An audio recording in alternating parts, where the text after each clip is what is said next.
Hello students, स्वागत है आपका आपके अपने यूट्यूब चैनल ई लर्निंग में। आज अपन क्लास 6 का एक्सरसाइज 1.2 करेंगे। ठीक है, एक्सरसाइज 1.1 पिछले 3 वीडियो के द्वारा कंप्लीट हो चुकी है। अगर आप लोगों ने वीडियो नहीं देखे हैं तो आप वो तीनों वीडियो देखिए, उसमें कुछ क्वेश्चन मैंने करवाए हैं और बाकी आप लोगों को प्रैक्टिस करवानी है। ठीक है, तो अगर वो नहीं देखे हैं वो देखिए, उसके बाद आपको एक्सरसाइज 1.2 करनी है। तो एक्सरसाइज 1.2 से पहले देखो, आपको कुछ फार्मूलाज हो गया या फिर आप उसको बोलते कुछ फैक्ट्स जो है वो आपको याद होने चाहिए, ताकि अपन उस क्वेश्चंस को अच्छे तरीके से कर सकें। देखो यहाँ पे एक टेबल दे रखी है मैंने क्वांटिटी की। ठीक है, क्वांटिटी मतलब एक तो लेंथ, एक मास और एक कैपेसिटी। देखो लेंथ क्या होती है, किसी भी चीज़ की लंबाई, कोई कितने लंबा, कितने फीट लंबा है, कितने मिलीमीटर लंबा है, कितने किलोमीटर जगह की दूरी है, वो सारा लेंथ होता है। मास जो होता है वो क्या होता है, उसका वजन होता है। जैसे आपका वजन की बात करेंगे, आप कितने किलो के हो, 25 किलो के हो, 15 किलो के हो, 20 किलोग्राम के हो। ठीक है, अगर अपन दूध लेने जाते हैं तो 500 मिलीग्राम दूध लिया, 1 मिलीग्राम। ठीक है, तो इस तरह कैपेसिटी का मतलब, मास का मतलब हो गया कि जिसमें वजन हो। ठीक है, जो भरा हुआ हो, वो सारी चीज़ मेरे क्या कहलाती है, मास कहलाती है। इसका वेट जो होता है वो क्या कहलाता है, मास कहलाता है। और कैपेसिटी होती है जो अपन लिक्विड, ठीक है, कोई भी लिक्विड होता है वो कैपेसिटी, उसके अंदर कितना आयतन है, ठीक है, कितनी वो बर्तन के अंदर आ सकती है, कितना समा सकता है, वो सारी क्या कहलाती है, उसकी कैपेसिटी कहलाती है। अब कैपेसिटी की यूनिट देखो, देखो कैपेसिटी की यूनिट स्मॉलेस्ट, ये स्मॉलेस्ट यूनिट है और ये लार्जेस्ट यूनिट है। ये मिलीलीटर है और ये किलोलीटर है। सबसे छोटी यूनिट मिलीलीटर, सबसे बड़ी यूनिट किलोलीटर। फिर मास की बात करेंगे तो सबसे छोटी यूनिट मिलीग्राम, सबसे बड़ी यूनिट किलोग्राम। और लेंथ की बात करेंगे तो सबसे छोटी यूनिट मिलीमीटर और सबसे बड़ी यूनिट किलोमीटर। ये आई बात समझ में? तो इस तरीके से आपको याद रखना है। फिर उसके बाद क्या है कि कुछ इंपॉर्टेंट चीज़ें याद रखनी है। ये फैक्ट जो है वो याद रखने, ये कन्वर्जन में काम आएगा कि 10 मिलीमीटर इक्वल टू कितना होता है, 1 सेंटीमीटर के इक्वल। आपका स्केल वगैरह देखा होगा आपने, तो उस पर ध्यान रखना। तो 10 मिलीमीटर 1 सेंटीमीटर के इक्वल होता है। 100 सेंटीमीटर 1 मीटर के इक्वल होता है। 1000 ग्राम जो होता है 1 किलोग्राम के इक्वल होता है। अब देखो, आज मान लो अगर आप मिठाई लेने जाते हो तो आपको क्या बोलते हो, उसको 1 किलोग्राम मिठाई पैक कर देना। तो 1 किलोग्राम जो होती है उसमें कितना ग्राम होता है, 1000 ग्राम होता है, 1000 ग्राम होता है। तो आप उसको अगर ऐसे बोलोगे 1000 ग्राम मिठाई देना तो भी बात बराबर है, और 1 किलोग्राम दोगे तो भी बात बराबर है। किलो का मतलब क्या होता है, 1000 होता है। फिर 1 ग्राम जो होता है उसमें कितने, 1000 मिलीग्राम। अब 1 ग्राम जो होता है उसमें 1000 मिलीग्राम होता है। और 1 लीटर में कितना मिलीलीटर होता है, 1000 मिलीलीटर होता है। तो ये चीज़ आपको, कन्वर्जन जो है वो आपको याद होने चाहिए। ठीक है, इस तरीके से आपको कन्वर्जन जो है वो सभी ध्यान रखोगे तो आप लोग क्या करेंगे, जो नेक्स्ट अपन क्वेश्चंस करेंगे एक्सरसाइज 1.2 के, उसमें अपने को कोई दिक्कत नहीं होगी। ठीक है, अब इसके कुछ क्वेश्चंस करते हैं। जैसे देखो एक्सरसाइज 1.2 की बात करेंगे अपन।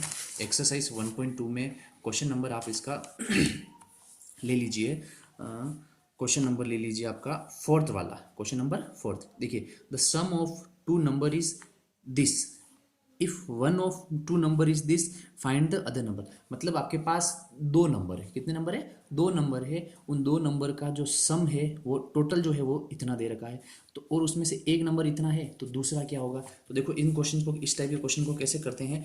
मान लिया आपके पास क्वेश्चन नंबर फोर्थ, ठीक है, एक्सरसाइज 1.2 क्वेश्चन नंबर फोर्थ। आपके पास दो नंबर है, एक ए है और एक क्या है, बी है। आई बात समझ में, ए और बी है। अब इनका सम दे रखा है, सम कितना दे रखा है, तो मैं लिख सकता हूं 58893470 705। ठीक है, ये मेरा क्या हो गया, नंबर हो गया, सम हो गया उनका। और उसमें से एक नंबर जो दे रखा है वो दे रखा है 2178532। चलिए, अब ये क्वेश्चन आ गया आपके पास कि आपके पास दो नंबर है, उनका सम ये दे रखा है, उसमें से एक नंबर ये है, तो दूसरा नंबर ज्ञात करो। तो मान लिया मेरा ये नंबर ये है, दूसरा मुझे नहीं पता है, तो मेरा क्या हो जाएगा, बी का बी लिख दूंगा, और इधर ये यूं का यूं आ जाएगा 58934705। ठीक है, अब मुझे ये फाइंड आउट करना है, तो ये जो चीज़ होगी वो इधर जाएगी। अब ये चीज़ जो है वो, इसके आगे कुछ भी साइन नहीं है तो प्लस का है, तो ये इधर जाएगा। तो बी इक्वल टू हो जाएगा 58934705 माइनस 2178532। अब ये अपना बी निकल जाएगा। अब आपको सिंपल करना क्या है, सब्ट्रैक्शन ही करना है। तो सब्ट्रैक्शन आप आसानी से कर सकते हैं। ठीक है, मुझे करने की कोई ज़रूरत भी नहीं है, आप लोग खुद समझदार हैं। तो अच्छे से कैलकुलेशन कर सकते हैं। देखो मैथ्स में कैलकुलेशन जो है वो सबसे इम्पोर्टेंट चीज़ होती है। अगर आपकी कैलकुलेशन टेबल ये सारी चीज़ें अगर फास्ट हुई तो आप मैथ्स आपको अच्छी लगेगी और मज़ा भी आएगा पढ़ने में। चलिए अब माइनस करते हैं, 5 माइनस 2 3, ठीक है। अब जीरो में से नहीं जाएगा तो अपन क्या लेंगे, उधर से कैरी ले लेंगे, तो 10 माइनस 3 क्या हो जाएगा 7। फिर यहाँ पे एक चला जाएगा तो 6 बचा, 6 माइनस 5 क्या हो गया आपका 1, ठीक है। फिर उसके बाद 4 में से नहीं जाएगा, कैरी लूँगा, यहाँ से 14 हो जाएगा, 14 में से 8 जाएगा तो 6। अब यहाँ पे क्या बच गया 2। अब 2 में से 7 नहीं जाएगा, इधर से ले लेंगे तो 2 का 12, 12 माइनस 7 क्या हो जाएगा 5, और यहाँ पे क्या हो जाएगा 8, 8 माइनस 1 क्या हो जाएगा 7, और यहाँ से लिए नहीं तो 8 माइनस 2 क्या हो जाएगा 6, और ये 5 यूँ कहीं, ये तो ये मेरा आंसर हो जाएगा। आई बात समझ में, प्लस और माइनस करना, आप देखो प्लस माइनस आप लोगों को अच्छे से आना चाहिए। तो ये था आपका क्वेश्चन नंबर 4। उसके बाद आप लोग को करना है, एक क्वेश्चन है आपका 8th क्वेश्चन। क्वेश्चन नंबर क्या है आपका 8th। 15 liter milk is available in hotel. If 25 milliliter milk is required to make 1 cup of tea, then how many cups of tea can be made by the milk available in hotel? Okay, आपके पास 15 litre दूध है, उससे 25 ml milk से 1 cup चाय बना सकते हो। तो पूछा है कि इस मिल्क से 15 लीटर मिल्क से कितने कप अपन चाय बना सकते हैं। तो अब देखो उसके लिए आपको कन्वर्जन आना चाहिए, लीटर और मिलीलीटर में कन्वर्जन आना चाहिए। तो देखो मैं क्वेश्चन करता हूँ आपका 8th। मिल्क कितना है आपके पास 15 लीटर, 1 कप में कितना मिल्क चाहिए 25 मिलीलीटर। अब देखो ये लीटर में और ये मिलीलीटर में इनका काम नहीं बन सकता, वही आपको यूनिट जो है वो क्या होनी चाहिए, सेम होनी चाहिए। शादी होने के लिए जाति क्या होनी चाहिए, सेम होनी चाहिए, तभी जाके। तो अब अपने को पता है कि 1 लीटर इक्वल टू 1000 मिलीलीटर होता है कि नहीं होता है, ठीक है। तो अब अपने पास 15 लीटर है, तो 15 लीटर को मिलीलीटर में चेंज करने के लिए क्या हो जाएगा, इनटू 1000 हो जाएगा।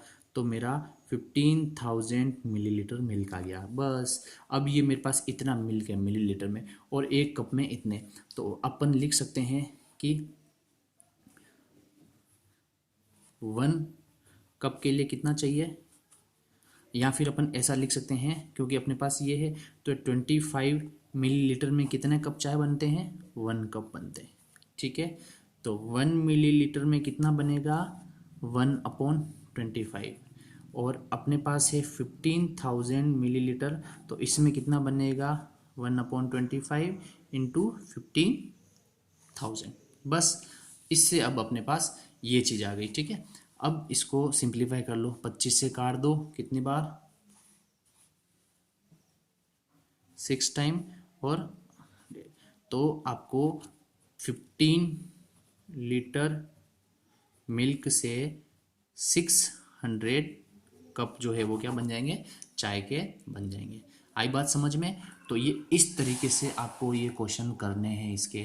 तो ये उम्मीद करता हूँ आपको क्वेश्चन अच्छे से समझ में आ गया होगा, और इसके बाकी के क्वेश्चन नंबर 2, 3, 4, 5, 6 और 7 ये आप लोगों को प्रैक्टिस करनी है, एडिशन वाले ही हैं। अगर इसमें कोई दिक्कत होती है तो आप मुझे कमेंट करिए, ठीक है। और चैनल को लाइक, शेयर और सब्सक्राइब करना ना भूलिए। Thank you.